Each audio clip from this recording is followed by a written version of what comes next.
उत्तर प्रदेश में 10 विधानसभा सीटों पर होने वाले उपचुनाव में जीत हासिल करने के लिए मुख्यमंत्री योगी आदित्यनाथ जिस राजनीतिक सक्रियता से काम कर रहे हैं, उसको देखकर उत्तर प्रदेश भाजपा ही नहीं बल्कि पार्टी के केंद्रीय नेता भी पूरी तरीके से हैरान हैं।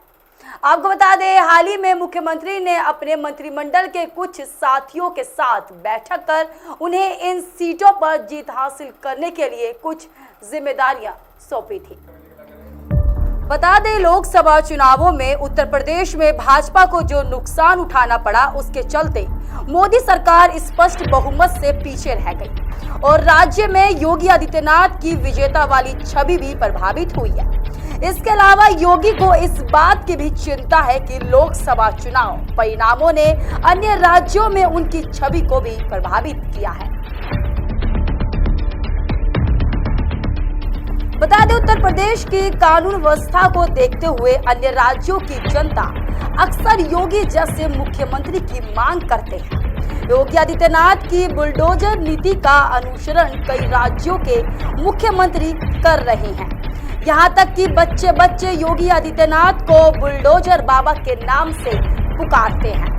योगी जब भी किसी अन्य राज्य में जाते हैं तो उनका अक्सर बुलडोजर से स्वागत किया जाता है, लेकिन लोकसभा चुनावों में यूपी में भाजपा को जो नुकसान उठाना पड़ा, इन सब से स्वयं योगी की छवि भी प्रभावित हुई है। इसलिए मुख्यमंत्री एकदम एक्शन में आ गए हैं और हाल ही में 10 विधानसभा सीटों पर होने वाले उपचुनाव को जीतना चाहते हैं। योगी की आतुरता इस मायने में भी अनोखी है कि चुनावों की तैयारी उन्होंने अपनी पार्टी से पहले ही शुरू कर दी है। योगी ने जब अपनी मंत्रियों के बीच उपचुनाव वाली सीटों की जिम्मेदारी बांटी तो उसके बाद भाजपा की प्रदेश इकाई ने भी बैठक कर पार्टी नेताओं और कार्यकर्ताओं की जिम्मेदारियां तय कर दी है ताकि चुनावों में जीत हासिल हो सके। बताया जा रहा है कि मुख्यमंत्री योगी आदित्यनाथ की पहल पर प्रदेश भर में भाजपा नेताओं और कार्यकर्ताओं से यह भी पूछा गया कि पार्टी के खराब प्रदर्शन के क्या कारण थे।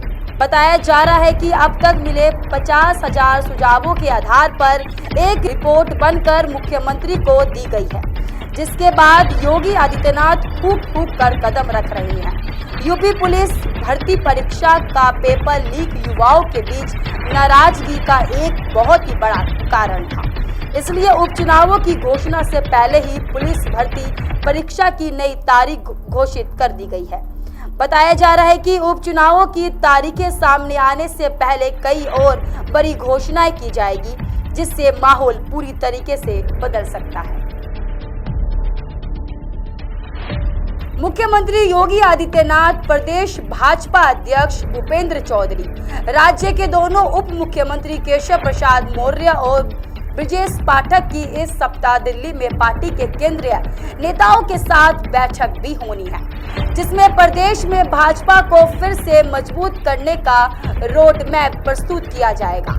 यहाँ तक 10 विधानसभा सीटों पर होने वाले उपचुनाव की बात है तो इसमें से 3 भाजपा के पास थी, जबकि 5 समाजवादी पार्टी के पास और एक सीट एनडीए के सहयोगी दल राष्ट्रीय लोक दल के निषाद पार्टी के पास थी।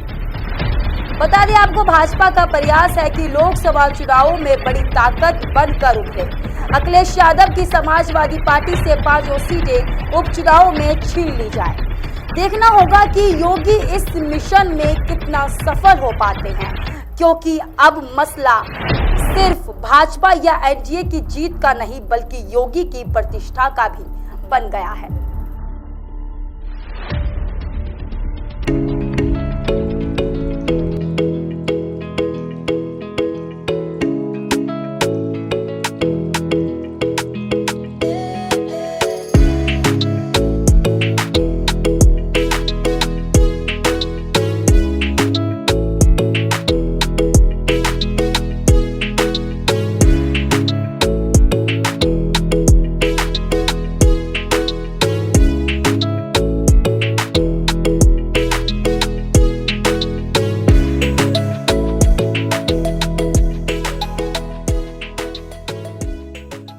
देश और दुनिया की खबरों से अपडेट रहने के लिए आप अभी तक न्यूज चैनल को सब्सक्राइब करना ना भूलें और साथ ही हर न्यूज का नोटिफिकेशन पाने के लिए बेल आइकन को भी दबाएं।